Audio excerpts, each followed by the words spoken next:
بسم الله الرحمن الرحيم. ومن أحسن قولا ممن دعا إلى الله وعمل صالحا وقال إنني من المسلمين.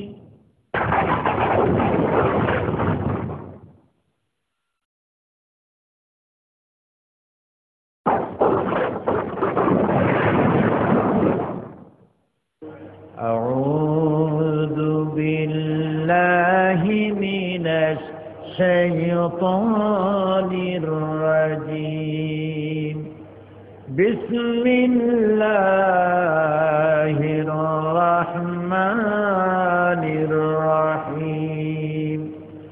إن الله وملائكته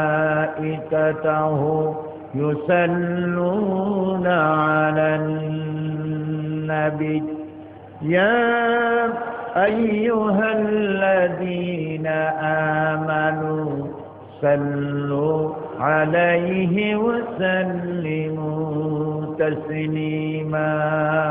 اللهم প্রাণ খুলে মহব্বতের সাথে সবাই আল্লাহুম্মা সাল্লি আলা। السلام عليكم ورحمة الله وبركاته. إن الحمد لله نحمده ونستعينه ونستغفره ونعوذ بالله من شرور أنفسنا ومن سيئات أعمالنا. من يهده الله فلا مضل له ومن يضلله فلا هادي له. وأشهد أن لا إله إلا الله وحده لا شريك له وأشهد أن محمدا عبده ورسوله. يا أيها الذين آمنوا اتقوا الله حق تقاته ولا تموتن إلا وأنتم مسلمون. يا أيها الناس اتقوا ربكم الذي خلقكم من نفس واحدة وخلق منها زوجها وبث منهما رجالا كثيرا ونساء واتقوا الله الذي تساءلون به والأرحام إن الله كان عليكم رقيبا. يا أيها الذين آمنوا اتقوا الله وقولوا قولا سديدا يصلح لكم أعمالكم ويغفر لكم ذنوبكم ومن يطع الله ورسوله فقد فاز فوزا عظيما. أما بعد فإن خير الحديث كتاب الله وخير الهدي هدي محمد صلى الله عليه وسلم وشر الأمور محدثاتها وكل محدثة بدعة وكل بدعة ضلالة وكل ضلالة في النار. أعوذ بالله من الشيطان الرجيم. بسم الله الرحمن الرحيم. إن أريد إلا الإصلاح ما استطعت وما توفيقي إلا بالله عليه توكلت وإليه أنيب. সম্মানিত ব্রাদার ইসলাম, মহান আল্লাহর সমস্ত প্রশংসা যে আল্লাহ পাক রব্বুল আলামিন আমাদেরকে হিদায়াত করার জন্য আল কোরআনুল করিম নাযিল করেছেন, যার বিধান হচ্ছে চিরসত্য, যা হচ্ছে আমাদের জন্য আসমানি সিলেবাস। সেই কোরআনের আলোকে আমাদেরকে জীবনের প্রত্যেকটি ক্ষেত্র গড়ে তুলতে হবে। এর নাম হচ্ছে ইসলামী জীবন। দরুদ ও সালাম নাযিল হোক নবী মুহাম্মদুর রাসূলুল্লাহ সাল্লাল্লাহু আলাইহি ওয়াসাল্লামের প্রতি, যিনি মানব জাতির সংশোধনের জন্য, ইসলাহ করার জন্য, সংস্কারের জন্য বিশ্বজাহানের রহমত স্বরূপ প্রেরিত হয়েছিলেন। আল্লাহুম্মা সাল্লি আলাইহি আল্লাহুম্মা বারিক আলাইহি।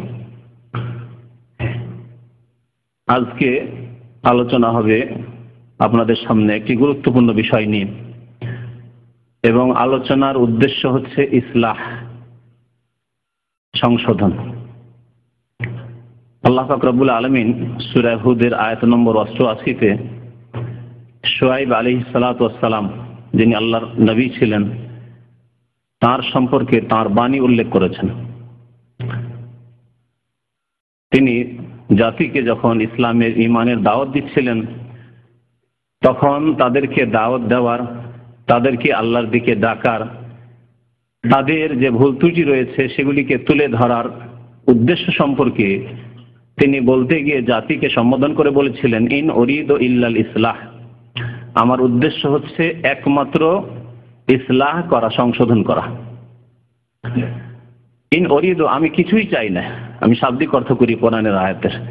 ইন উরিদু মানে মা উরিদু, আমি কিছুই চাই না, ইল্লাল ইসলাহ, সংশোধন ছাড়া, অর্থাৎ সংশোধন ছাড়া আর আমার কোনো উদ্দেশ্য নেই।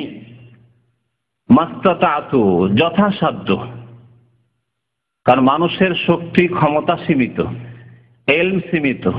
আমার ক্ষমতায় আমার এলমে যতটুকু আছে, আল্লাহ যতটুকু তৌফিক দিয়েছেন ততটুকুই আমি মানুষের সংশোধন করতে চাই, তার বেশি নয়, তার বেশি সম্ভব নয়। ওমা তৌফিক ইল্লা বিল্লাহ, এবং আমার শক্তি ক্ষমতা কিছুই নেই। ওমা তৌফিকি, আমার কোনো তৌফিক নেই, ক্ষমতা নেই, শক্তি নেই, ইল্লা বিল্লাহ, আল্লাহ ছাড়া।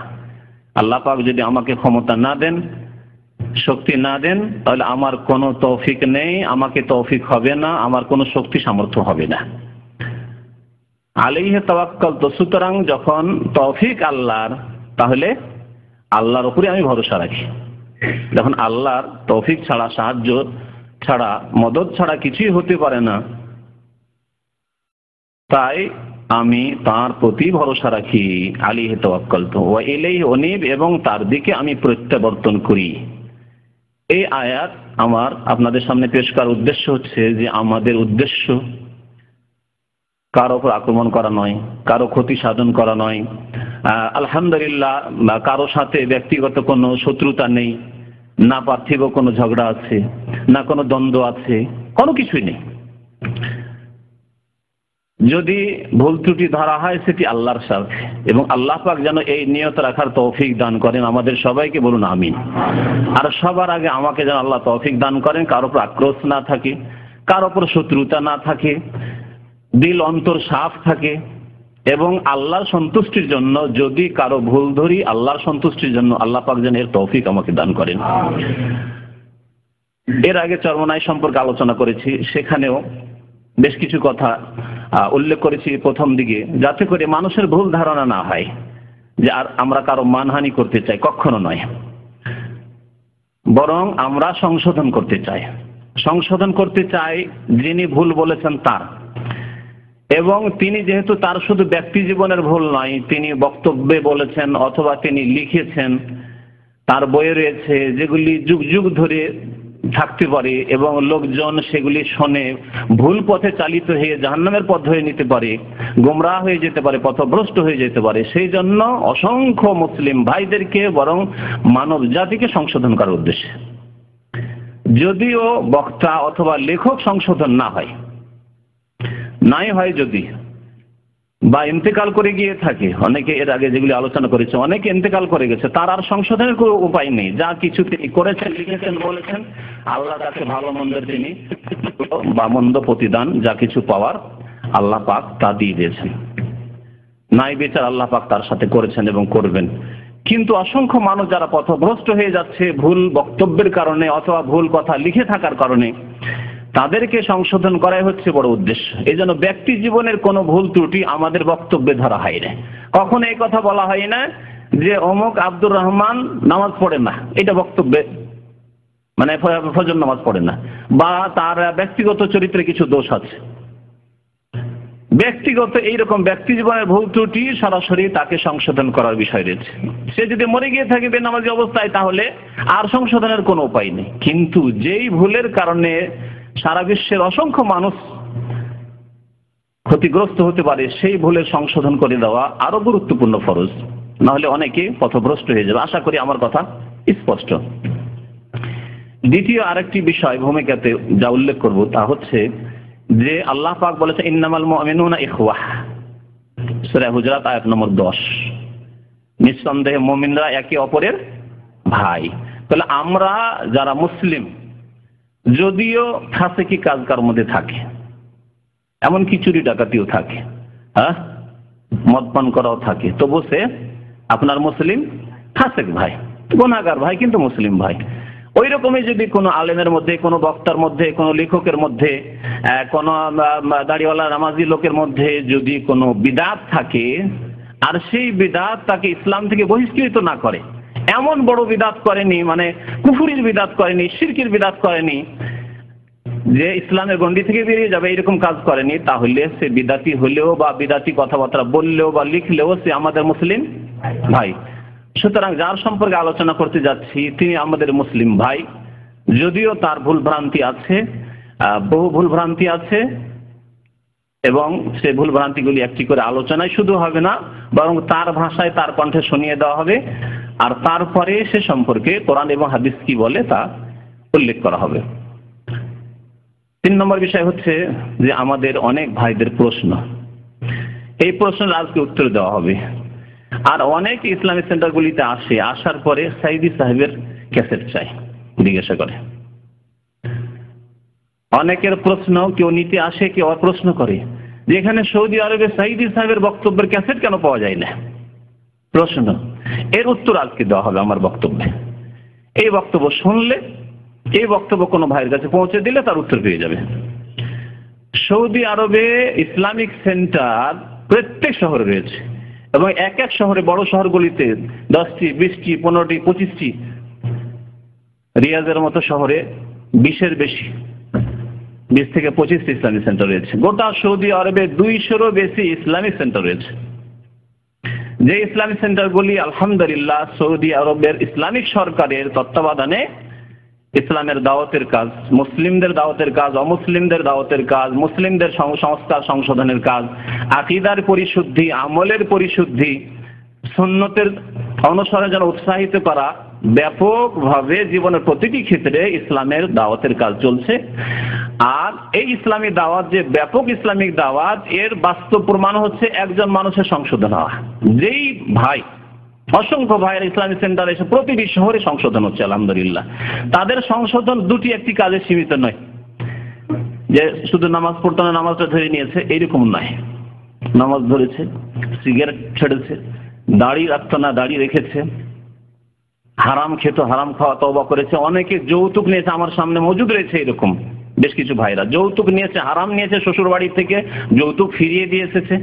তাহলে জীবনের প্রতিটি ক্ষেত্রে, তারপরে এই মানব রচিত বিধানের এই দলগুলি, পার্টিগুলির পিছনে সারা জীবনের মেহনত পরিশ্রম ব্যয় করেছে, এবং কাল কিয়ামতে এই সময় সম্পর্কে জবাবদেহি করতে হবে। কত মানুষের বাড়িঘর আর গাড়ি ভাঙচুর করেছে, কত লোকের জুলম অত্যাচার করেছে, এই সমস্ত থেকে তওবা করেছে আলহামদুলিল্লাহ। তাহলে সৌদি আরবে ইসলামিক সেন্টারগুলি দাওয়াত, ব্যাপক দাওয়াত, জীবনের প্রতিটি ক্ষেত্রে তার আলহামদুলিল্লাহ প্রতিফল দেখতে পাওয়া যাচ্ছে। তো এই ইসলামিক সেন্টারগুলিতে সাইদি সাহেবের বক্তব্য কেন পাওয়া যায় না, এই প্রশ্নের উত্তর দেওয়া হবে। আরেকটি বিষয় হচ্ছে যে যেই কথাগুলি বলবো বাহ্যিক নজরে আপনাকে মনে হবে যেগুলি সমালোচনা, গীবত। আর গীবত করার হুকুম হচ্ছে, আসল হুকুম হচ্ছে হারাম। কিন্তু এর আগে চরমনাইয়ের আলোচনা করতে গিয়ে, তাবলীগ পরিচিতির আলোচনা করতে গিয়ে কয়েক বছর আগে আমি বলেছি যে উলামায়ে কেরামদের নিকট ইজমা, ঐক্যমত রয়েছে যে 6টি ক্ষেত্রে, 6টি কারণে, 6টি স্থানে গীবত করা কখনো জায়েজ, কখনো ওয়াজিব। জায়েজ, আবার অনেক সময় ওয়াজিব, এবং এর বিভিন্ন উদাহরণ দিয়ে আপনাদেরকে বুঝিয়েছি। তার মধ্যে যদি খুব সহজে আপনাদেরকে জানতে হয় কিতাব থেকে যে এই কথাগুলি, যে গীবত করা অনেক ক্ষেত্রে ওয়াজিব বা জায়েজ, এটা যদি জানতে হয় রিয়াদুস সালেহীন, আমার সামনে এখন আরবি কিতাব রয়েছে। এর আগে যখন চরমনাইয়ের বক্তব্য করেছিলাম 2-3 মাস আগে, তখন বাংলা রিয়াদুস সালেহীন নিয়ে এসে দেখিয়েছিলাম, এবং বাংলা থেকে পড়ে শুনিয়েছিলাম, আরবি পড়ে শুনিয়েছিলাম। এতে গীবতের অধ্যায়ে ইমাম নওয়াবী রাহমাতুল্লাহ আলাইহি, 6ষ্ঠ শতাব্দীর মানুষ, আজকে থেকে প্রায় 800 বছর আগে, তো তিনি অধ্যায় কায়েম করছেন। বলছেন প্রথম অধ্যায় হচ্ছে গীবত সম্পর্কে, বাবু তাহরিম ও সেমাইল গীবা, গীবত শোনা হারাম। তাহলে শোনাই যদি হারাম হয়, কেউ গীবত করছে আর আপনি বসে বসে শুনছেন, হ্যাঁ ঠিক ঠিক, অনেকে করে না, নিজে গীবত করে না কিন্তু বন্ধু বান্ধব বলছে আর শুনতে আছে, তাহলে গীবত শোনা হারাম একটা অধ্যায়। তারপরে অধ্যায় হচ্ছে তার গীবত শোনাই যদি হারাম হয়, তাহলে গীবত করা আরো বড় হারাম। তারপরে অধ্যায় 255 অধ্যায় বা 55 অধ্যায় হচ্ছে গীবত করা বা গীবত শোনা হারাম। আর 256 অধ্যায় হচ্ছে বাবু বায়ান মা ইউবাহু মিনাল গীবাতে, গীবতের বেশ কিছু গীবত যে মুবাহ, জায়েজ, এই সম্পর্কে এই বাব, এই অধ্যায়। স্পষ্ট না অধ্যায়? তারপরে তিনি বলছেন যে জেনে রাখুন, আন্নাল গীবাত ইলম আন্নাল গীবাত তুবাহু লিগারদিন সাহিহিন শারঈন, গীবত জায়েজ যদি উদ্দেশ্য সহি থাকে, শুদ্ধ থাকে এবং শরীয়ত সম্মত, এই শরীয়ত সম্মত হয়, ইসলাম সম্মত, ইসলাম যদি সাপোর্ট করে আপনি গীবত এই ক্ষেত্রে করতে পারেন। লা ইউমকিনু রাসূল ইল্লা বিহা, এই গীবত সমালোচনা না করলে ইসলামের এই উদ্দেশ্য হাসিল করা যাবে না। যে ক্ষতিটা হয়ে যাচ্ছে সেই ক্ষতি থেকে মুক্ত করা যাবে না জাতিকে। ওয়া হুয়া সিত্তাতু আসবাব, আর তা হচ্ছে সিত্তা মানে 6টি কারণে। তো 6টি কারণে গীবত করা জায়েজ। 1টি 2টি 3টি করে 4 নম্বরে তিনি বর্ণনা করেছেন ইমাম নওয়াবী রাহমাতুল্লাহ আলাইহি, তাহযীরুল মুসলিমিনা মিনাশ শার, মুসলিম জাতিকে অনিষ্ট থেকে, যে কোনো অনিষ্ট হোক না কেন, যে কোনো অনিষ্ট থেকে বাঁচাবার জন্য, সতর্ক সাবধান করার জন্য। এবং এর কয়েকটি আবার শাখা প্রশাখা বর্ণনা করেছে মুসলিম জাতিকে অনিষ্ট থেকে বাঁচাবার দৃষ্টান্ত স্বরূপ, যেমন মুহাদ্দিসিনে কেরামরা আসমায়ে রিজালের কিতাব, যারা হাদিস সম্পর্কে জ্ঞান রাখে, কিছু আসমা রিজাল কিতাব অর্থাৎ বর্ণনাকারীরা যারা রয়েছে, ইমামগণ যাদের থেকে নিয়েছেন, তারপরে এই সিলসিলা বর্ণনার নবী সাল্লাল্লাহু আলাইহি ওয়াসাল্লাম সাহাবায়ে কেরাম পর্যন্ত পৌঁছেছে, এই বর্ণনাকারীদের মধ্যে তাবেঈনদের পরে বা তাবেঈনদের যুগ থেকে অনেকে মিথ্যুক, অনেকে স্মৃতিশক্তিতে দুর্বল, অনেকে ফাসিক, তারা হাদিস বর্ণনা করেছে। তাদের হাদিস, যারা মিথ্যুক, মিথ্যা কথাবার্তা বলে বা জীবনে মিথ্যা একটা হাদিস বলেছে, তাদের হাদিসগুলি হচ্ছে জাল, তারা মিথ্যুক। তো তারা যদি মুহাদ্দিসরা না বলতেন যে আজকে থেকে 1200-1300 বছর আগে অমুক ব্যক্তি, অমুক বর্ণনাকারী মিথ্যুক ছিলেন, তাহলে কি আমরা ধরতে পারতাম আজকে যে কোন হাদিস জাল, কোনটি সহিহ? তাহলে তারা আমাদের হিতাকাঙ্ক্ষী হয়েছেন না হননি? আমাদের কল্যাণ কামনা করেছেন না করেনি গীবত করে? এই গীবত যদি তারা না করতেন, ফরজ যদি তারা না করে থাকতেন, তাহলে আজকে সহি জাল সব একাকার হয়ে যেত, ধর্ম বিকৃত হয়ে যেত ইহুদি খ্রিস্টানদের ধর্মের মতো। তো মুহাদ্দিসিন কেরাম করেছেন, মুহাদ্দিসিন কেরাম যখন ওই জাল হাদিসগুলি সাইদি সাহেবের শোনাবো আর সেই সম্পর্কে ওলামায়ে কেরাম মুহাদ্দিসিনরা কি বলেছেন, তখন দেখতে পাবেন যে মুহাদ্দিসিনরা এক এক বর্ণনাকারী বলেছেন কাযযাবান, মৃত্যুক ছিল সে, খবীস ছিল সে, জি সে দাজ্জাল ছিল, তার কোনো সম্মান নেই, সে ইসলামের ক্ষতি করেছে, এইরকম মন্তব্য করে কত বড় গীবত তাহলে এগুলি। কিন্তু এগুলি তাদের উপর ফরজ ছিল, সেগুলি যদি তারা না করতেন তো আমরা ধরতেই পারতাম না এই হাদিস জাল কি করে হইল।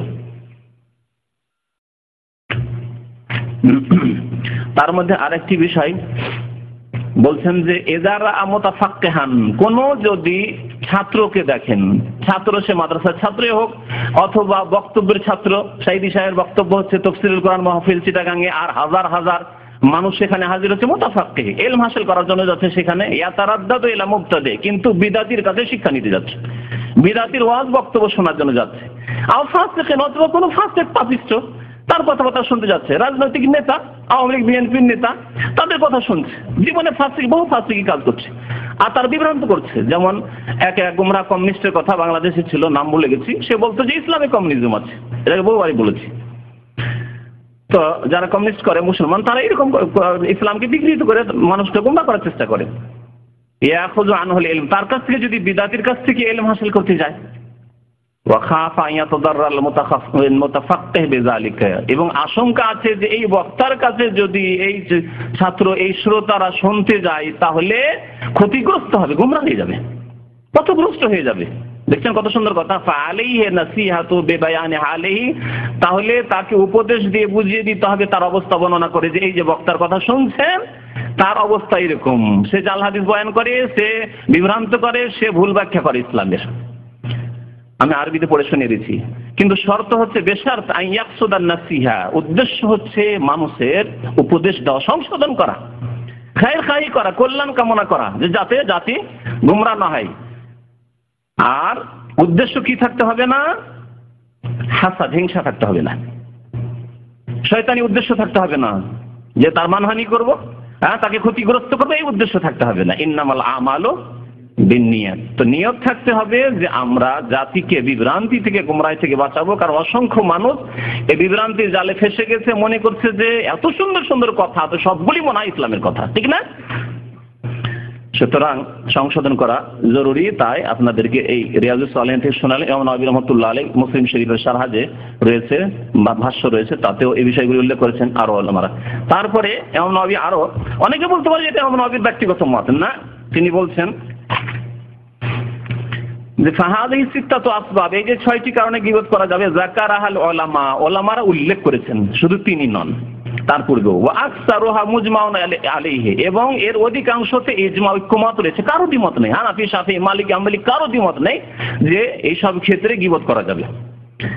আরো শোনেন, তারপর ওয়া দালাইলুহা মিনাল আহাদিসিস সহিহাতি মাশহুরা, এবং সহিহ হাদিস দ্বারা এর বলিষ্ঠ দলিল প্রমাণ রয়েছে।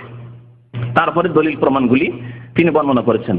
তার মধ্যে একটি দলিল, নবী করিম সাল্লাল্লাহু আলাইহি সাল্লামের কাছে এক মহিলা আসছে, ফাতেমা বিনতে কাইস, বুখারী মুসলিমের হাদিস। ফাতেমা বিনতে কাইস বলছে, আতাইতুন নবী সাল্লাল্লাহু আলাইহি ওয়াসাল্লাম, নবী সাল্লাল্লাহু আলাইহি ওয়াসাল্লাম কাছে আসলাম, ফাকুলতু, বললাম, ইন্না আবুল জাহাম ওয়া মুআবিয়া খাতাবানি, আমাকে আবুল জাহাম ও পয়গাম দিয়েছে, বিয়ে করার জন্য প্রস্তাব পাঠিয়েছে, আর মুআবিয়া যিনি পরে বাদশা হয়েছিলেন তিনিও পয়গাম দিয়েছেন, খাতাবানি পয়গাম। ফাকালা রাসূলুল্লাহ সাল্লাল্লাহু আলাইহি ওয়াসাল্লাম, আল্লাহ রাসূল সাল্লাল্লাহু আলাইহি ওয়াসাল্লাম বললেন, কি বলছেন, বিয়ে করে নাও, কাউকে একজন, হ্যাঁ, কোন একজনকে ধরে না।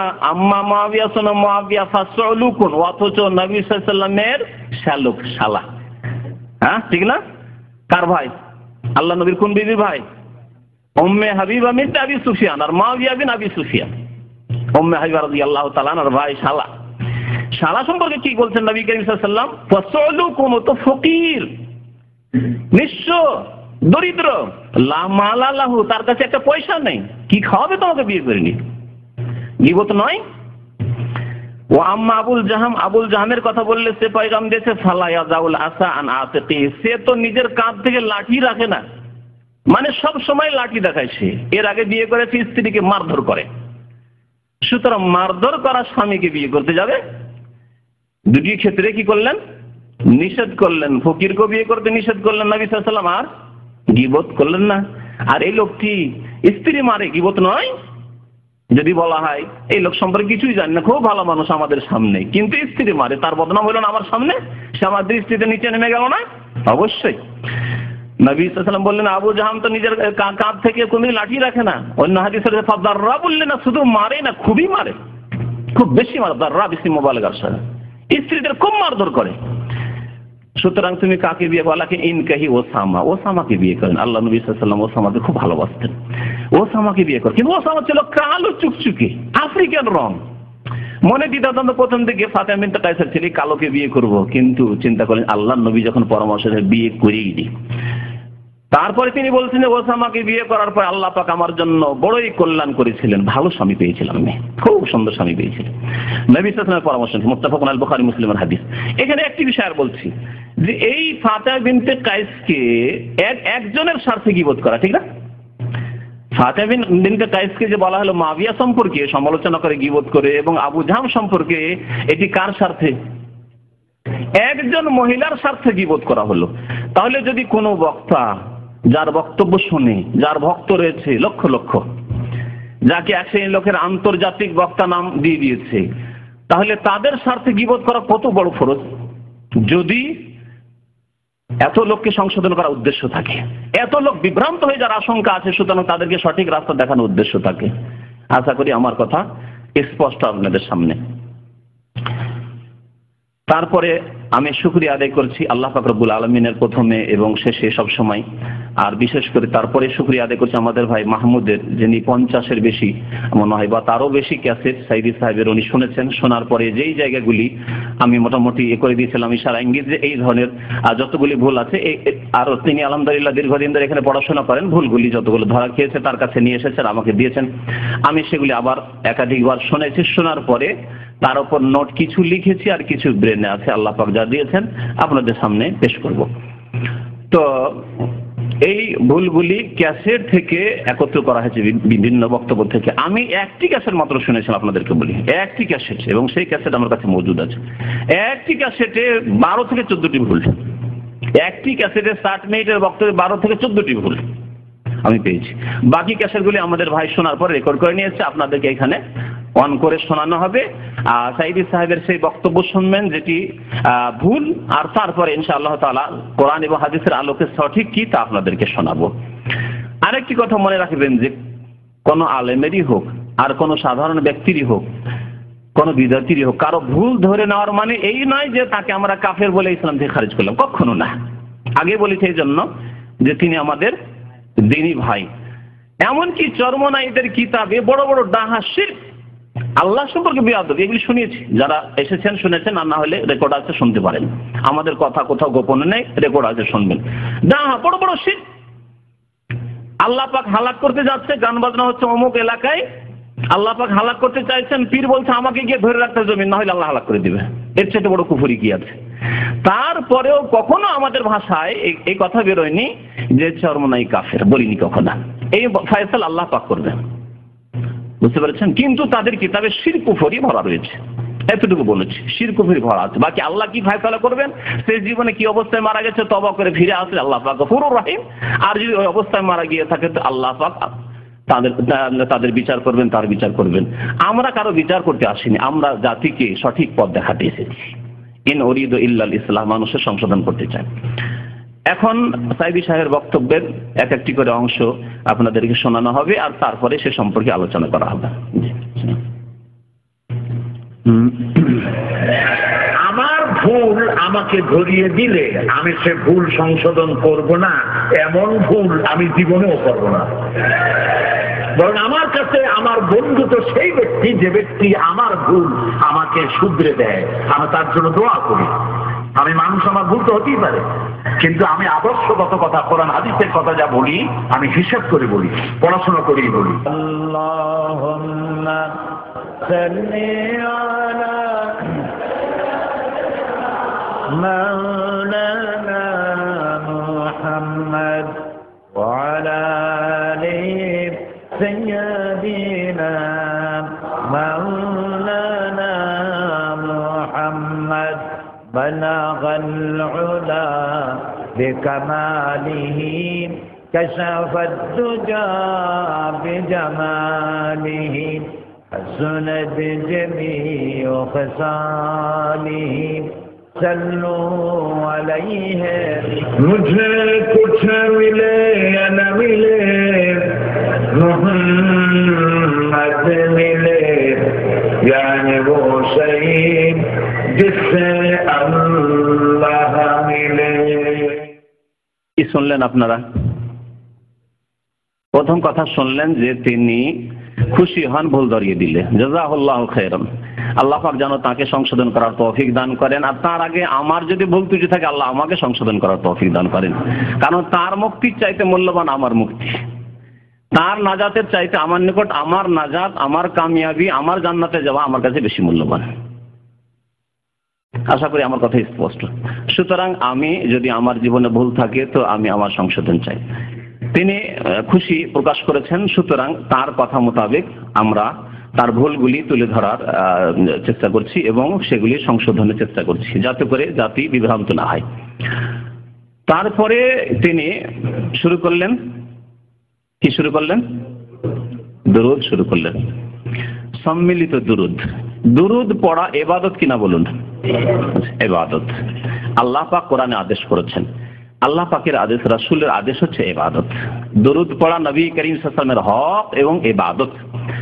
একবারও দরুদ পড়লে 10 বার আল্লাহর রহমত নাযিল হয়। নবী করিম সাল্লাল্লাহু আলাইহি ওয়াসাল্লামের প্রসিদ্ধ হাদিস, মান সাল্লা আলাইয়া ওয়াহিদাতান সাল্লাল্লাহু আলাইহি বিহা আশারা।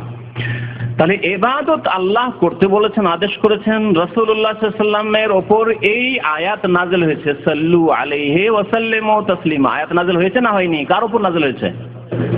রাসূলুল্লাহ সাল্লাল্লাহু আলাইহি ওয়াসাল্লামের উপর নাযিল হয়েছে। রাসূলুল্লাহ সাল্লাল্লাহু আলাইহি ওয়াসাল্লামের উপর নাযিল হয়েছে তার আমল করার জন্য কিনা? তাহলে এই আয়াতের উপর তিনি আমল করেছেন না করেননি? করেছেন। তারপরে তার উপরে আয়াত নাযিল হয়েছে জাতিকে, উম্মতকে, মানব জাতিকে পৌঁছে দেওয়ার জন্য, ঠিক না? তাহলে তিনি কেমন করে দুরূদ পাঠ করতে হবে, এই ইবাদত বندگی কেমন করে করতে হবে শিখিয়েছেন না শেখাননি? না অসম্পূর্ণ রেখেছেন? বলেন। শিখিয়েছেন, তাই অসম্পূর্ণ রাখেননি।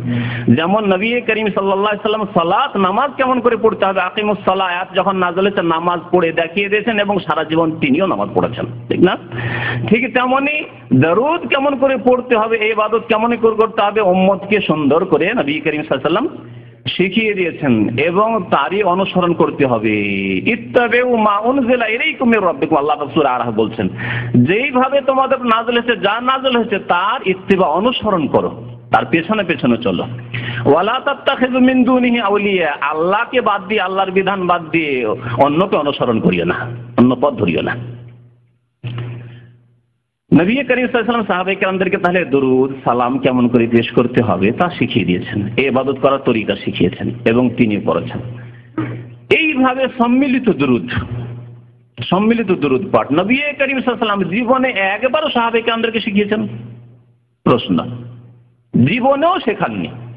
না তিনি করেছেন এইভাবে যে বাবারা আপনারা একটু মহব্বতের সাথে জোরে সোরে দরুদ সালাম পেশ করুন, এই কাজ জীবনেও করেননি, সাহাবায়ে কেরামদেরকে শেখাননি, সাহাবায়ে কেরাম খোলাফায়ে রাশিদিন জীবনেও করেননি। সহিহ বুখারীতে হাদিস রয়েছে, নবী করিম সাল্লাল্লাহু আলাইহি ওয়াসাল্লামকে সাহাবারা জিজ্ঞাসা, ইয়া রাসূলুল্লাহ আরাফনা কাইফা নুসাল্লিমু আলাইক, আমরা জানতে পারলাম, শিখতে পারলাম যে কেমন করে সালাম পেশ করব, অর্থাৎ তার আগে আত্তাহিয়াত শিখিয়ে দেওয়া হয়েছে নামাজের মধ্যে। আসসালামু আলাইকা আইয়ুহান নবী ওয়া রাহমাতুল্লাহি ওয়া বারাকাতুহু, জেনে নিয়েছি ইয়া রাসূলুল্লাহ আত্তাহিয়াতের মাধ্যমে। একা একা না সম্মিলিত? সম্মিলিত। সম্মিলিত আত্তাহিয়াত পড়েন না নিজের নিজের আত্তাহিয়াত পড়ছেন? মনে মনে পড়ছেন না চিৎকার করে উচ্চ স্বরে কেরাতের মতো আত্তাহিয়াত পড়েন? মনে মনে। এই তরিকা নবী করিম সাল্লাল্লাহু আলাইহি ওয়াসাল্লাম শিখিয়েছেন। ফাকাইফা নুসাল্লি আলাইক, তাহলে সালাতের উপর কেমন করে আমল করব, অর্থাৎ দুরূদ কেমন করে পেশ করব? আল্লাহ বলেছেন সাল্লু আলাইহি ওয়া সাল্লিমু তাসলিমা, সালাতও পেশ করো, দুরূদও পেশ করো, আর সালামও পেশ করো। সালাত কেমন করে পেশ করব? নবী করিম সাল্লাল্লাহু আলাইহি ওয়াসাল্লাম কুলু, তোমরা বলো আল্লাহুম্মা সাল্লি আলা মুহাম্মদ ওয়া আলা আলি মুহাম্মদ কামা সাল্লাইতা আলা ইব্রাহিম ওয়া আলা আলি ইব্রাহিম ইন্নাকা হামিদুম মাজিদ, আল্লাহুম্মা বারিক আলা মুহাম্মদ ওয়া আলা আলি মুহাম্মদ কামা বারাকতা আলা ইব্রাহিম ওয়া আলা আলি ইব্রাহিম ইন্নাকা হামিদুম মাজিদ। আর সাহাবায়ে কেরামদের জামানা থেকে তাবেঈন, মুহাদ্দিসিন কেরাম যখনই নবী করিম সাল্লাল্লাহু আলাইহি ওয়াসাল্লামের নাম এসেছে তখন তারা বলেছেন, লিখেছেন, প্রত্যেকটি হাদিসের কিতাবে পাবেন কালা রাসূলুল্লাহ সাল্লাল্লাহু আলাইহি ওয়াসাল্লাম, রাসূলুল্লাহ সাল্লাল্লাহু আলাইহি ওয়াসাল্লাম বলেছেন, রাসূলুল্লাহ সাল্লাল্লাহু আলাইহি ওয়াসাল্লাম করেছেন, রাসূলুল্লাহ সাল্লাল্লাহু আলাইহি ওয়াসাল্লামকে দেখেছি, রাআইতু রাসূলুল্লাহ সাল্লাল্লাহু আলাইহি ওয়াসাল্লাম, সামি'তু রাসূলুল্লাহ সাল্লাল্লাহু আলাইহি ওয়াসাল্লাম, আল্লাহর রাসূলের কাছ থেকে শুনেছি সাল্লাল্লাহু আলাইহি ওয়াসাল্লাম, সাল্লাল্লাহু আলাইহি, তার প্রতি সালাত নাযিল হোক, ওয়া সাল্লাম এবং সালাম শান্তির ধারা বর্ষিত হোক। এই দুইটি তরিকা শেখানো হয়েছে। আর তারপরে যতগুলি দুরূদ রয়েছে, বিদআতীদের কিতাবে দুরূদে তাজ, দুরূদে মাহি, দুরূদে তোনাজ্জিনা, যেমন বিদআতী দুরূদ এবং সেগুলিতে অতিরঞ্জন বাড়াবাড়ি রয়েছে, তেমনি জলসা মাহফিল, ওয়াজ মাহফিলের যে দুরূদ আল্লাহুম্মা সাল্লি আলা সাইয়্যিদিনা, যা শুনলেন, এটি হচ্ছে পাবনা ডিস্ট্রিক্টের মেহরুল্লাহ বলে ইংরেজদের জামানায় এক মুন্সি ছিল, যে মুন্সির তৈরি করা বিদআতী দুরূদ। এই বিদআতীদের মুন্সির অনুকরণ করে আমাদের দেশের বক্তারা, তার মধ্যে সাইদি সাহেব, আর রাসূলুল্লাহ সাল্লাল্লাহু আলাইহি ওয়াসাল্লামের অনুসরণ ইত্তেবা করার তৌফিক হলো না তাদের। যে বলবো দুরূদ ইব্রাহিমি বক্তব্যের শুরুতেই যদি বলতে হয়, শেষে বলতে হয় আল্লাহুম্মা সাল্লি আলা মুহাম্মদ ওয়া আলা আলি মুহাম্মদ কামা সাল্লাইতা আলা ইব্রাহিম ওয়া আলা আলি ইব্রাহিম ইন্নাকা হামিদুম মাজিদ, কিন্তু সম্মিলিত নাই। সবাই মনে মনে পড়বে এবং বক্তা বক্তব্য করছেন যে আওয়াজে, সে আওয়াজে পড়বেন, কোনো দোষ নেই।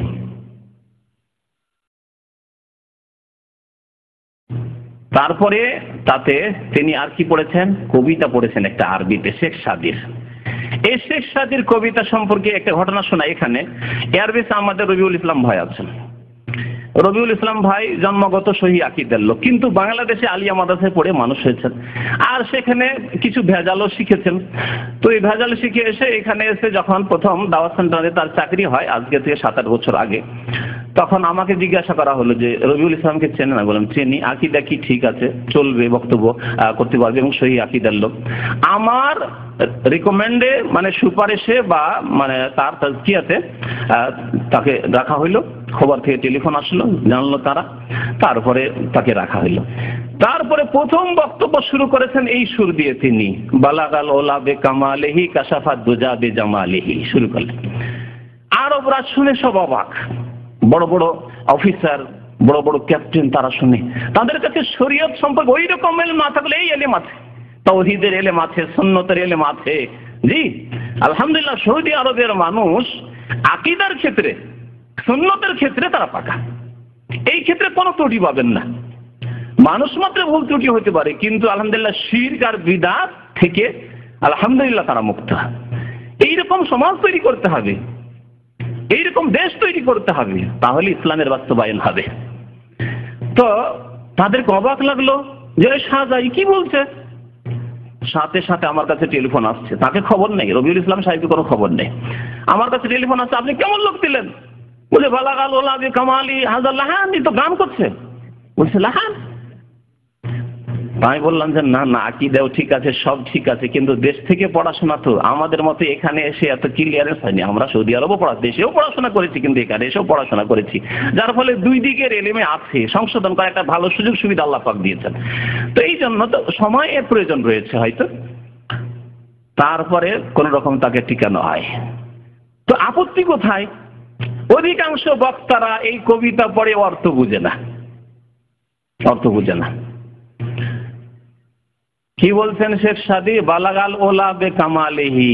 বালাগা মানে পৌঁছে গেলেন, ওলা মানে শীর্ষ স্থানে, উচ্চ স্থানে, আলা থেকে ওলা, বেকাল আলা, শীর্ষ স্থানে, উচ্চ স্থানে পৌঁছে গেলেন কে? মুহাম্মদ সাল্লাল্লাহু আলাইহি ওয়াসাল্লাম বে কামালেহি, তার নিজের কামাল যোগ্যতা দ্বারা, তার যোগ্যতা দ্বারা। কথা ঠিক না ভুল? আপনাদের বিবেক দিয়ে বিচার করেন। যদি যোগ্যতা দ্বারা যতটা পৌঁছা যায় সেটা একদিনে হঠাৎ করে হয় না, সেটা ধীরে ধীরে ধীরে হয়। তাই যদি তিনি যোগ্যতা দ্বারা নবুয়াতে পৌঁছে থাকেন, রেসালাতে পৌঁছে থাকেন, তাহলে 40 বছর সময় লাগলো। আর 40 বছর পর্যন্ত তিনি কিছুই জানতেন না, দুনিয়ার ব্যবসা বাণিজ্য আর শিরকের প্রতি ঘৃণা, এটি আল্লাহ পাক রব্বুল জন্মগত সৃষ্টি করে দিয়েছেন। অনেক ভালো ভালো চরিত্র, যত ভালো চরিত্র মানুষের হয় পূর্ণ মাত্রায় আল্লাহ পাক তাকে দিয়েছে, এগুলি হচ্ছে জন্মগত, আল্লাহ পাক গুণ দিয়েছিলেন তার মধ্যে। কিন্তু শিক্ষাগত দিক দিয়ে জিবরাইল আমিন আলাইহিস সালাতু সালাম যখন এসে বলছেন যে ইকরা ইয়া মুহাম্মদ হীরা পাহাড়ের গুহায়, তখন তিনি কি বলছিলেন? মা আনা বিকারি, এই বুখারী হাদিস, আমি কিছুই পড়তে জানি না। ইকরা ইয়া মুহাম্মদ, ইকরা বিসমি রাব্বিকা লেখা আছে, ইকরা ইয়া মুহাম্মদ, মা আনা বিকারি, আমি তো পড়তেই জানি না, নিরক্ষর। তাহলে যদি নিজের কামাল যোগ্যতা দ্বারা উচ্চ স্থানে তিনি পৌঁছে থাকেন, তাহলে 40 বছর পর্যন্ত পড়তেই পারলেন আলিফ বা তা নাকি?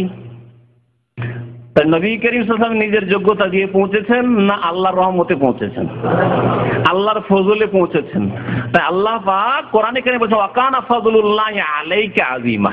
বহু আয়াত আছে এইরকম নবী সাল্লাল্লাহু আলাইহি ওয়াসাল্লামের উপর যে আল্লাহর বড় ইহসান রয়েছে, বড় অনুগ্রহ রয়েছে, ফজল করম রয়েছে। তার একটি আয়াত হচ্ছে ওয়া কানা ফাযলুল্লাহি, আল্লাহর ফজল, আল্লাহর অনুগ্রহ আপনার ওপর শুধু অনুগ্রহ না, আযীমা, মহা অনুগ্রহ রয়েছে, বড় অনুগ্রহ রয়েছে। জি, ও আল্লামাকা মা লাম তাকুন তা'লাম, যা আপনি জানতেন না তা আপনাকে আল্লাহ শিখিয়েছেন। তাহলে নবী করিম সাল্লাল্লাহু আলাইহি সাল্লাম যে উচ্চ স্থানে পৌঁছেছেন সেটা তার কামাল যোগ্যতা দ্বারা নয়। সারা জীবন আপনি ধরুন আজকের বিশ্বের কোন ব্যক্তি বা নবী সাল্লাল্লাহু আলাইহি সাল্লামের পরে কোন ব্যক্তি যদি সারা জীবন ধরে সিজদায় পড়ে থাকে, সারা জীবন যদি ইবাদতবন্দি করতে থাকে, নিজের ধন সম্পদ যা ছিল যে আল্লাহ রাস্তায় কোরবানি করে দেয়, আল্লাহ রাস্তায় জীবনকেও শহীদ করে দিল, তারপরে কেউ নবী করিম সাল্লাল্লাহু আলাইহি সাল্লামের কাছেও যেতে পারবেন মর্যাদার দিক দিয়ে? তো নিজের কামাল দিয়ে কত দূর পৌঁছিতে পারে? রাসূলুল্লাহ সাল্লাল্লাহু আলাইহি ওয়াসাল্লাম আল্লাহ কত দূর পৌঁছিয়েছেন, সৃষ্টির সেরা করেছেন। এটি হচ্ছে আল্লাহর ফজল, কামাল তার নয়, রাসূলুল্লাহ সাল্লাল্লাহু আলাইহি ওয়াসাল্লামের নয়। তাই আল্লাহ পাক সূরা দুহাতে বলেছেন, ওয়াজাদাকা দাল্লান ফাহাদা, আপনাকে আল্লাহ দিশেহারা দেখিয়েছিলেন, রাস্তাহারা, কোন দিকে যাব, কেমন করে ইবাদতবন্দি করব। ফাহাদা, আল্লাহ রাস্তা দেখালেন। তা নিজের যোগ্যতা দ্বারা না আল্লাহর রহমতে? তারপরে যে কবিতাগুলি পড়া হয়েছে, কিছু আরবিতে কিছু ফার্সিতে, অতিরঞ্জন বাড়াবাড়ি, এই বেকামালি, এটি হচ্ছে অতিরঞ্জন বাড়াবাড়ি নয়। আল্লাহ পাক নিষেধ করেছেন, ইয়া আহলাল কিতাবে লা তাগলু ফি দীনিকুম, হে আহলে কিতাব তোমরা ধর্মের ক্ষেত্রে গলু, অতিরঞ্জন করিও না, বাড়াবাড়ি করিও না, সীমা লঙ্ঘন করিও না। নবী করিম সাল্লাল্লাহু আলাইহি ওয়াসাল্লামের হাদিস শুনে, ইয়াকুমাল গলু, সাবধান তোমরা বাড়াবাড়ি অতিরঞ্জন থেকে, কাউকে বাড়াবে না, যার যতটা মর্যাদা আছে সেখানে রাখো, সাবধান, কাউকে বাড়াবে না, অতিরঞ্জন করবে না, যেখানে আছে সেখানে রাখো। ফাইন্নামা হালাকা মান কানা ক্বাবলাকুম বিল গুলু, তোমাদের পূর্বে যারা ছিল তারা ধ্বংস হয়েছে কিসের জন্য? বাড়াবাড়ি করার কারণে। তারা ঈসা আলাইহিস সালামকে বাড়িয়েছে, আল্লাহর পুত্র বানিয়ে দিয়েছে, আব্দুল্লাহকে ইবনুল্লাহ বানিয়ে দিয়েছে, ওজাইরকে আল্লাহর পুত্র বানিয়ে দিয়েছে, মারিয়ামকে আল্লাহর স্ত্রী বানিয়ে দিয়েছে, আউযুবিল্লাহ। এইভাবে তারা ধ্বংস হয়েছে, মাগজু অভিশপ্ত হয়েছে, তাদের উপর লানত হয়েছে। সুতরাং খবরদার তোমরা বাড়াবাড়ি করিও না। নবী করিম সাল্লাল্লাহু আলাইহি ওয়াসাল্লাম বলেছেন, লা তুতরুনি, আমাকে বাড়ায়ও না। রাসূল সম্পর্কে সাল্লাল্লাহু আলাইহি ওয়াসাল্লাম, লা তুতরুনি, আমার সম্পর্কে বাড়াবাড়ি করেন, কামা আতরাতিন নাসারা ঈসা ইবনে মারইয়াম, যেমন খ্রিস্টানরা ঈসা আলাইহিস সালাম সম্পর্কে বাড়াবাড়ি করেছে। ফাইন্নামা আনা আবদুন, আমি কি আল্লাহর বান্দা। সুতরাং কি বলবে? ফাকুলু আব্দুল্লাহি ওয়া রাসূলুহু, মুহাম্মদ সাল্লাল্লাহু আলাইহি ওয়াসাল্লাম কে? আল্লাহর বান্দা ও আল্লাহ সমকক্ষ সমতুল্য নন, আল্লাহর বান্দা, গোলাম। এবং হ্যাঁ, পার্থক্য আমাদের সাথে অনেক বড় পার্থক্য। আল্লাহর রাসূল, রাসূল কিন্তু আল্লাহর বান্দা, আল্লাহর বান্দা। এই ফার্সি শেরগুলি, কবিতাগুলি আসছে, তাতে বেশ কিছু বাড়াবাড়ি তার মধ্যে রয়েছে।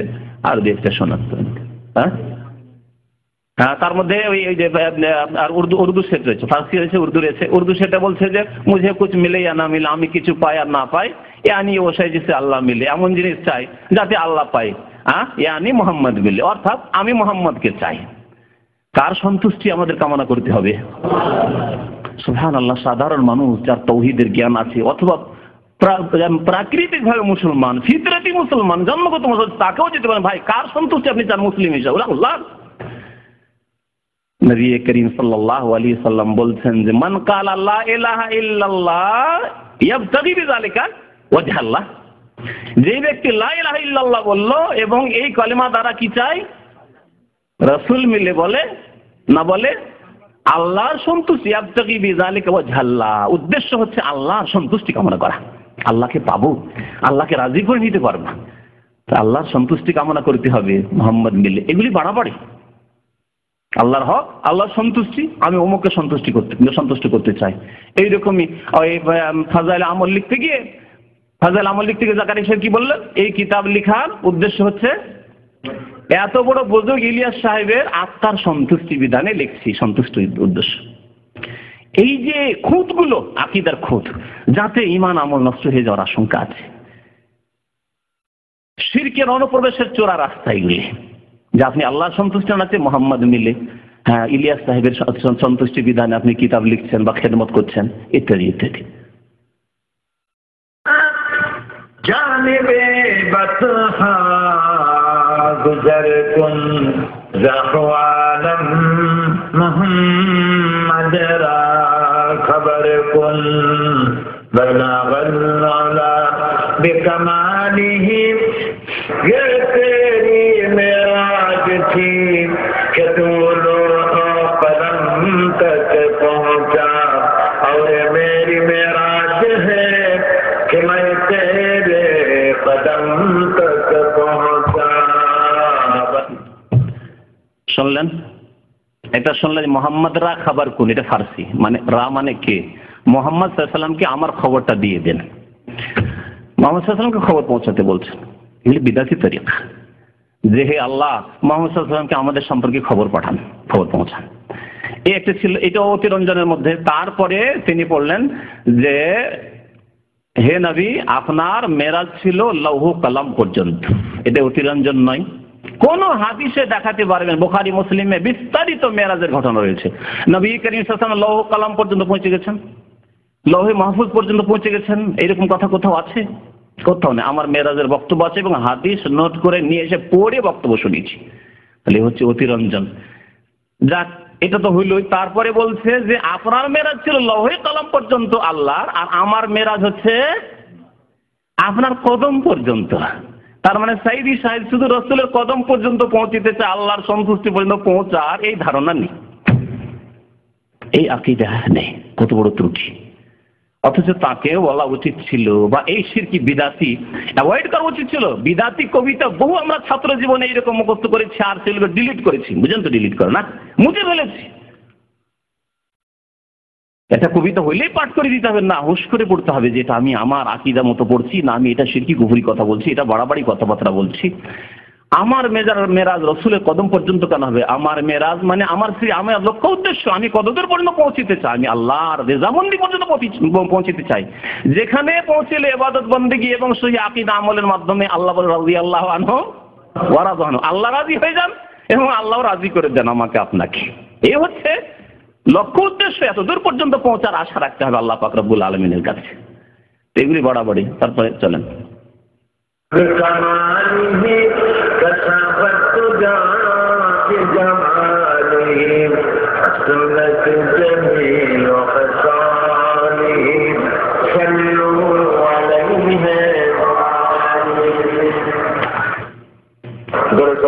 করেন লা ইলাহা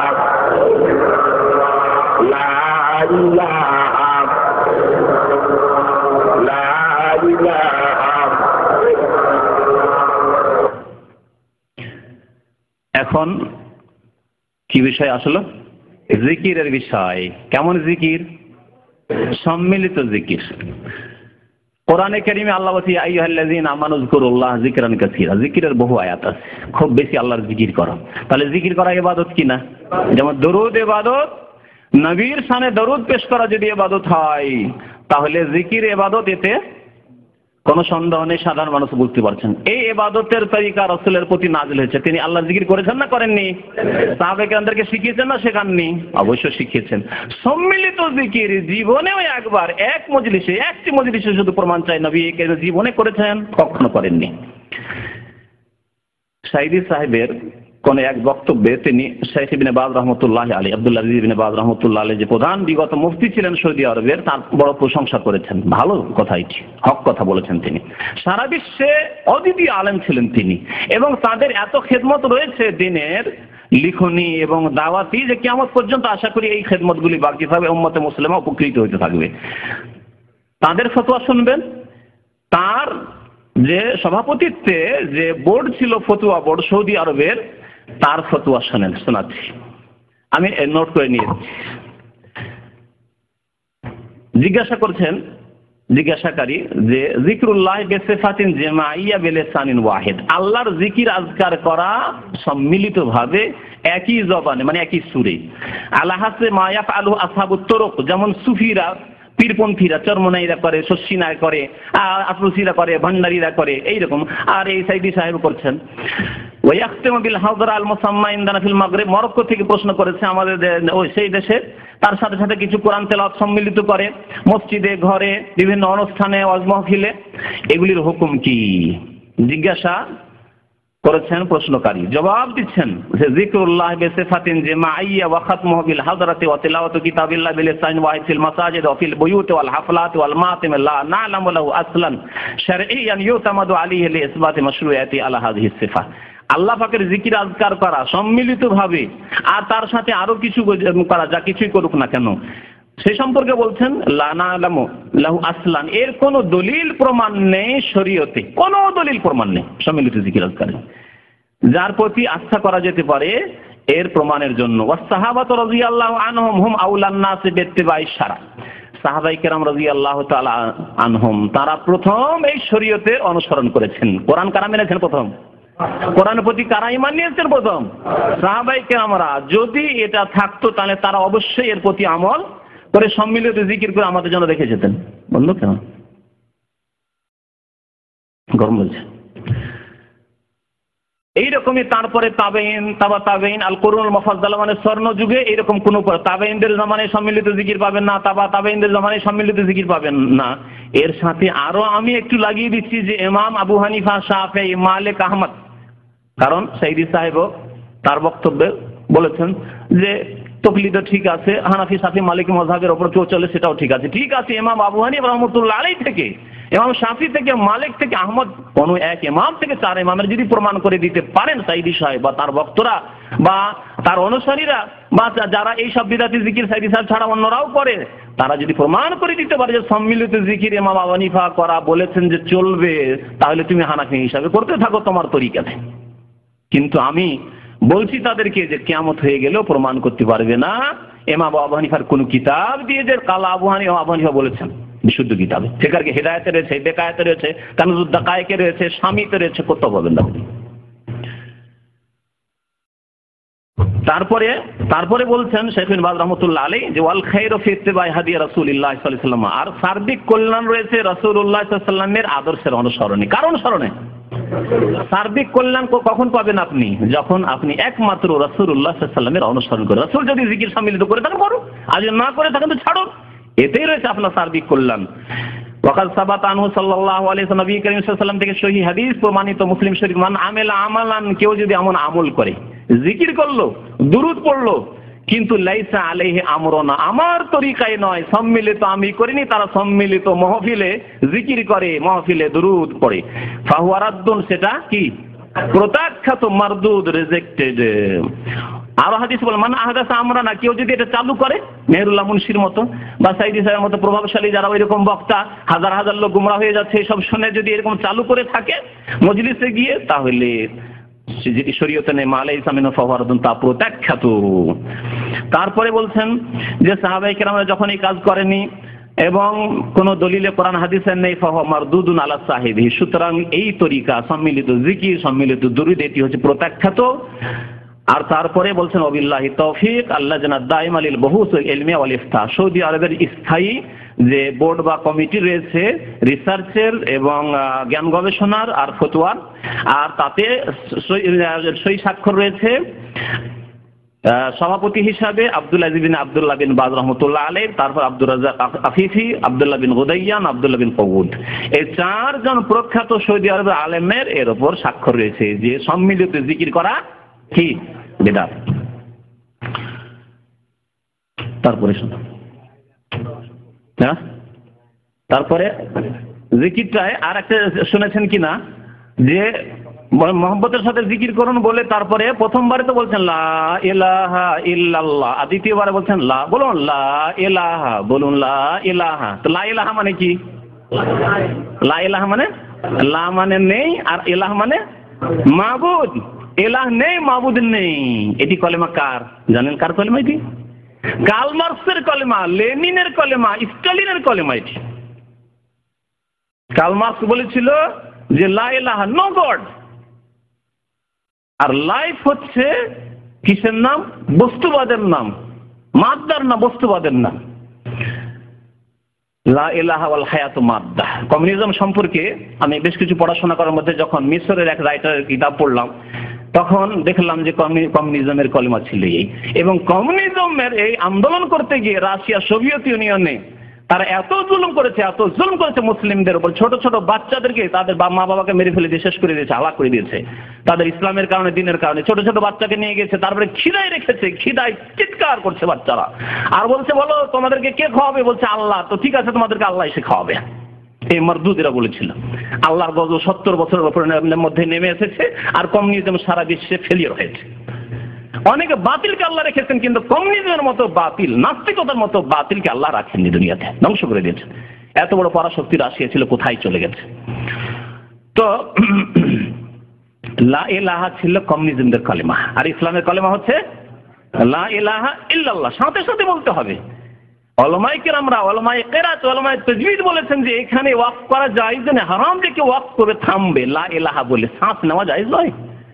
কারণ লা ইলাহা মানে ইলাহ নেই, কুফরি কথা নয়। সুতরাং কি বলতে হবে? সাথে সাথে বলতে হবে, বিনা বিরোধিতে লা ইলাহা ইল্লাল্লাহ। আল্লাহ ছাড়া কেউ মাবুদ নেই, সত্য মাবুদ নেই।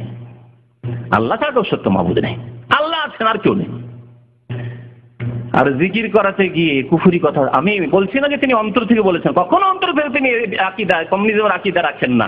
কিন্তু এই যে কুফরি কলেমা জবান থেকে বেরিয়ে যাচ্ছে, আল্লাহ পাক আমাদের সবাইকে যেন বুঝার তৌফিক দান করেন, আল্লাহ পাক যেন আমাদেরকে সম্মতি দান করেন, হিদায়াত দান করেন। আমি আদর্শগত কথা, কোরআন হাদিসের কথা যা বলি আমি হিসাব করে বলি, পড়াশোনা করেই বলি। আলেমের সঙ্গে আবারও বলি, কোন টুপি, দাড়ি, অনেক লম্বা জামা এ দিয়ে আলেম হয় না। আলেম হতে হলে ইলম থাকতে হয় এবং জাতির কাছে আলেম হিসেবে বিবেচিত হতে হয়। তিনি প্রথম বললেন যে আমি যা বলি পড়াশোনা করে বলি, শুনলেন না? তার পড়াশোনার অবস্থা বুঝতে পারছেন, আর জাল হাদিসগুলো আসবে তার আরো ভালোভাবে বুঝতে পারবেন যে কতটুকু পড়াশোনা করেন। এবং তার পড়াশোনা সম্পর্কে আপনাদের অবগতির জন্য যতটা আমার জানা আছে, তিনি শর্ষিনার মাদ্রাসা থেকে কামেল পাস করা লোকের কতটা বিদ্যা হয় আমাদের দেশের সাধারণ আলেমরাও বুঝে। আলিয়া মাদ্রাসাতে যে কোনো কিতাব পড়া হয় পরীক্ষা পাশ করার জন্য, আলেম ফাজল দাখিল এসব পাশ করার জন্য, কামেল এসব পাশ করার জন্য হাদিসের কিতাব পড়া হলো 10, 20টা, 40টা, 50টা পাতা পড়া হয়। এই করে এটা কেউ অস্বীকার করতে পারবে না। কওমি মাদ্রাসাতে কিছু পড়াশোনা বেশি হইলেও যেহেতু মযহাবপন্থী কওমি মাদ্রাসা, সেজন্য সেগুলোতে হাদিসগুলিকে শিক্ষার জন্য পড়ানো হয় না, হাদিসকে বরকতের জন্য পড়ায়, আর শিক্ষার জন্য ফিকহ পড়ায়, মানুষের কথা পড়ায়, যার ফলে তারাও এক অন্ধকারের মধ্যে থেকে যায়। রাসূলুল্লাহ সাল্লাল্লাহু আলাইহি ওয়াসাল্লাম সহি হাদিসগুলো আমল করার মতো ঈমান তৈরি হয় না, আমল তৈরি হয় না। এই হচ্ছে কওমি মাদ্রাসার অবস্থা, আর এই হচ্ছে আলিয়া মাদ্রাসার অবস্থা। তো তার পড়াশোনার যোগ্যতা এতটুকু। কামেল পাস মানুষ অনেকে এখানে আছে যারা সাধারণ কাজ করছে, বাক শক্তি তার কাছে নেই, সেজন্য বক্তা হইতে পারেননি। আর সাইদি সাহেবের কাছে বাক শক্তি মাশাআল্লাহ তাবারাকা, আল্লাহর দান, সেজন্য এক বড় বক্তা হয়ে গেছেন। আর এলেমের দৌড় দেখতেই পাচ্ছেন এবং আরো দেখতে পাবেন। তারপরে তিনি আরেকটি কথা বললেন যে ভুল ধরার জন্য এমন আলেম হইতে হবে যার কাছে এলেম আছে। এটি কথা সত্য কথা, এলম হইতে হবে। আর একটি কথা বলেন, জাতির কাছে আলেম হিসাবে বিবেচিত হইতে হবে। জাতি থেকে উদ্দেশ্য তার কি অস্পষ্ট কথা। যদি জাতি থেকে উদ্দেশ্য হয় উম্মত মুসলিম, মুসলিম জাতি, এটাই হচ্ছে ঠিক। আল্লাহ পাক কোরআনে জাতি কাকে বলেছেন? ইন্না হাযিহি উম্মাতুকুম উম্মাতান ওয়াহিদা, নিশ্চয় এই উম্মত হচ্ছে কয়টি উম্মত? অনেক। বাঙালি উম্মত, উর্দু উম্মত, ভারতীয় উম্মত, হ্যাঁ, জাপানি জাতি, আমেরিকান জাতি, মুসলিম, এইভাবে আরব, অনারব ভাগ করে যান। আফ্রিকান, ইউরোপিয়ান, এশিয়ান না, ভাগ করেননি। আল্লাহ বলছেন উম্মাতান ওয়াহিদা, একটি উম্মতে একটি জাতি। তাহলে আমাদের জাতি হচ্ছে মুসলিম জাতি। মুসলিম জাতির কাছে বিবেচিত হইতে হবে আলেম হিসাবে, তাহলে যোগ্য আলেম হয়ে যাবে, কথা বলা। তাহলে এই সংজ্ঞায় যদি ফেলি, তাহলে সাইদি সাহেব মুসলিম বিশ্বে আরবদের কাছে কেউ চেনে? আরবরা কেউ চেনে যে সাইদি সাহেব একজন ভালো আলেম? চেনে? চেনলে 2 মাস আগে এসেছেন এখানে বক্তব্য করার জন্য, আর রিয়াজে গিয়েছেন এক মসজিদে বক্তব্য করার জন্য। এক জামাতি ভাই নিয়ে গিয়ে বক্তব্যের প্রোগ্রাম কোন রকম আরব এক আরবকে বুঝিয়ে নিয়ে পারমিশন করিয়েছিল। আর যেই জানা গেল যে তার আকীদা, তার কথা সুন্নাত বিরোধী আর আকীদায় ভুল রয়েছে, তখন বক্তব্যের কাছাকাছি গিয়ে সেখানে পৌঁছে এশার নামাজ তো পড়লেন, কিন্তু বক্তব্যের পারমিশন দেওয়া হলো না, মাত্র 2 মাস আগে। আর এখনো বর্তমানে গত সপ্তাহে খবর, এখনো মনে হয় মক্কায় আছেন, আমার কাছে টেলিফোন আসলো, এবং চেষ্টা চালাচ্ছেন জিজানে বক্তব্য করার জন্য। জিজান যেহেতু